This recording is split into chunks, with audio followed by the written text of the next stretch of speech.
Amigos, bienvenidos a nuestro encuentro académico del día de hoy. Como lo venimos anunciando, hoy tenemos un encuentro académico sobre las noticias que están en el estado Carabobo y a nivel nacional. Algo pues que ha tenido un eco en toda la comunidad, no solamente universitaria, sino a nivel de toda la colectividad a nivel nacional. En esta oportunidad vamos a conversar con el profesor Carlos Hernández, quien es vicepresidente de la Asociación de Profesores de la Universidad de Carabobo, para que nos explique un poquito acerca de ese paro. ¿Por qué nos paramos? ¿Qué es lo más importante? Hay autoridades que dicen que no debemos pararle, estudiantes que dicen que van a perder su semestre, pero hay razones específicas y quisimos conversar, por supuesto, con los protagonistas. ¿Por qué nos paramos, profesor? Sí, buenos días, Rosa. Sí, efectivamente, nosotros hemos estado cumpliendo un cronograma de paro aprobado por la Federación de Asociaciones de Profesores de Venezuela, la FAPU. El día jueves pasado nosotros acudimos a la Junta Directiva y allí ratificamos nuevamente el cronograma de paros de 48 horas que hemos venido cumpliendo. Deben recordar que en el día 31 de mayo, 1 de junio, luego un paro de 48 horas del 5 y 6 de junio y ahora este correspondiente al paro del día lunes 11 y de martes 12. Y efectivamente, bueno, los paros han venido siendo una herramienta de lucha que hemos emprendido la dirigencia gremial nacional. Son paros organizados o aprobados por las 18 organizaciones gremiales que integran a la FAPU, en virtud pues de que la ministra lamentablemente no ha dado respuesta a una serie de planteamientos de índole reivindicativos que se mantienen con el sector universitario y que lamentablemente, bueno, ante reiteradas oportunidades en las que la dirigencia gremial se ha trasladado a la ciudad de Caracas a hablar con la ministra para que de una vez por todas nos sentemos a buscarle una solución a los planteamientos que viene haciendo el sector universitario, bueno, la ministra, la única respuesta que haya dado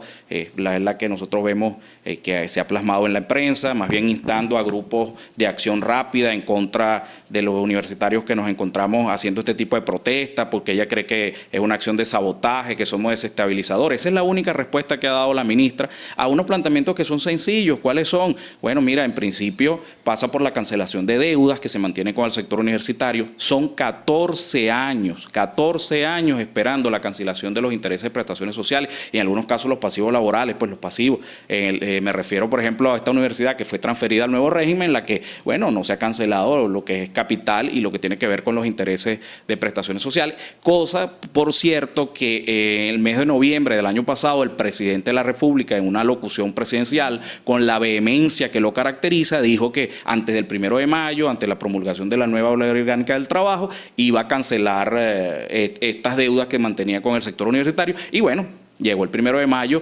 y no se sabe nada, hay un silencio total en torno a este planteamiento y que lamentablemente esto pareciera ser que se convirtió en una burla más, pues un atropello más del gobierno. Pero eso no es todo, también lo que tiene que ver con un ajuste salarial, la creación urgente de la comisión OCSU, CNU, gremio para discutir el ajuste salarial, porque debemos de recordar que en 4 años, los universitarios tan solo hemos recibido un aumento del 40%.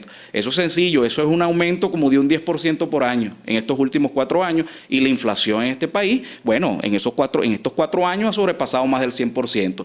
¿En qué situación nos encontramos los trabajadores universitarios, los empleados, los obreros y bueno, y los docentes, que en mi caso de vicepresidente me corresponde hablar y ser vocero de ellos? Bueno, en una situación de empobrecimiento total, cuando, bueno, un profesor instructor de nuevo ingreso a dedicación exclusiva, que digamos que es el máximo escalafón en términos de dedicación, pues, para entrar como nuevo ingreso, su salario real no llega ni siquiera a 2.500 bolívares, ligeramente superior al salario mínimo. Pero ni hablar de un profesor titular después de 18 años de servicio, por lo menos. Estamos hablando de un profesor que muy probablemente tenga doctorado, su salario real no alcanza los 5.000 bolívares, ni siquiera puede cubrir la canasta básica, es decir, los elementos más elementales de subsistencia. Entonces, bueno, ante esa situación no nos ha quedado otro camino que el de la lucha, el de la protesta y el de ratificar estos paros, buscando que sensibilizar al gobierno, buscando que la ministra de una vez por todas se siente a conversar con los gremios, a que le busquemos una salida a estos planteamientos que son básicos y fundamentales: cancelación de deuda y un ajuste salarial. Ahora, la ministra decía, la Jun, creo que era de la OCSO, ella Tibesay Jun decía que no se han pagado las prestaciones sociales porque las universidades no han mandado las datas. ¿Ustedes se han comunicado con las autoridades de la Universidad de Carabobo para que les explique por qué no han mandado la data según la información que da la ministra en los medios de comunicación? Bueno, efectivamente, ante esta situación, yo creo que es bien reiterativo que la ministra siempre, fíjate que la ministra ya salió también diciendo por allí, que no atiende a los requerimientos de los universitarios por aquel famoso discurso de rendición de cuentas. O sea, ya andan con el mismo discurso que las autoridades no rinden cuentas y por eso no atienden a los requerimientos reivindicativos de los universitarios. Ahora andan diciendo que es la data, son tácticas dilatorias, son simplemente trapo rojo.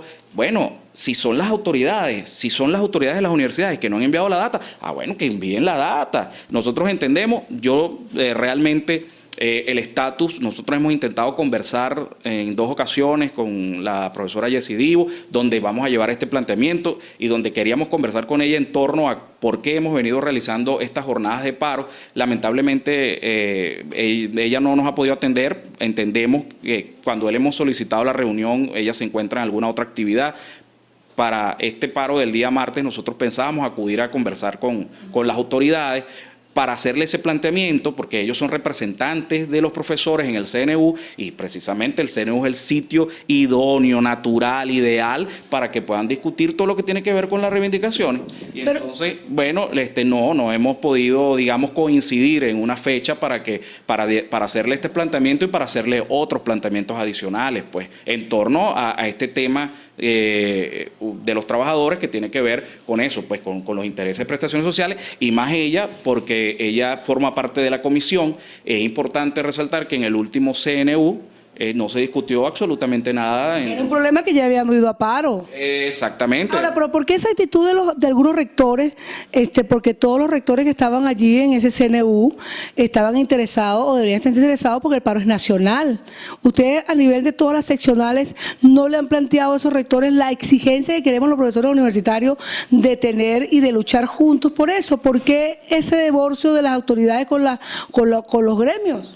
No, bueno, definitivamente quizás los que deberían de contestar a esa pregunta son precisamente las mismas autoridades, pero sí yo creo que, el momento es propicio para hacer un llamado de atención, porque efectivamente, y tú lo señalas, son las autoridades, son nuestros patrones inmediatos. Ellos son los que tienen que de alguna manera ser voceros ante el CNU y tener una posición bien categórica, enérgica, en lo que tiene que ver, por ejemplo, con la cancelación de las deudas, por ejemplo, los intereses de prestaciones sociales, y deben ser categóricos y llevar el reclamo y el sentimiento de los trabajadores, porque es que la sensación de molestia, de irritabilidad que tenemos los trabajadores universitarios con estos salarios, bueno, es una cosa que ¿cómo podemos hablar de calidad de enseñanza cuando los trabajadores están desmotivados porque tienen un salario que ni siquiera les alcanza para comer, para comprar la comida?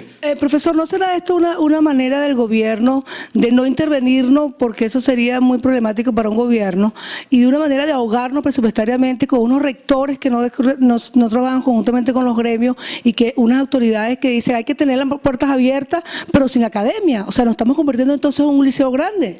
Bueno, efectivamente es una táctica del gobierno que lo viene haciendo desde hace años, porque debemos de recordar que este gobierno ha tenido una política bien clara en contra de las universidades. En primer lugar, debemos recordar que en el año 99 hay una serie de universidades intervenidas, pero a partir de 2004 solamente se han dado aumentos unilaterales que no toman en cuenta la inflación ni respetan las normas de homologación, violan el artículo 13 de las normas de homologación.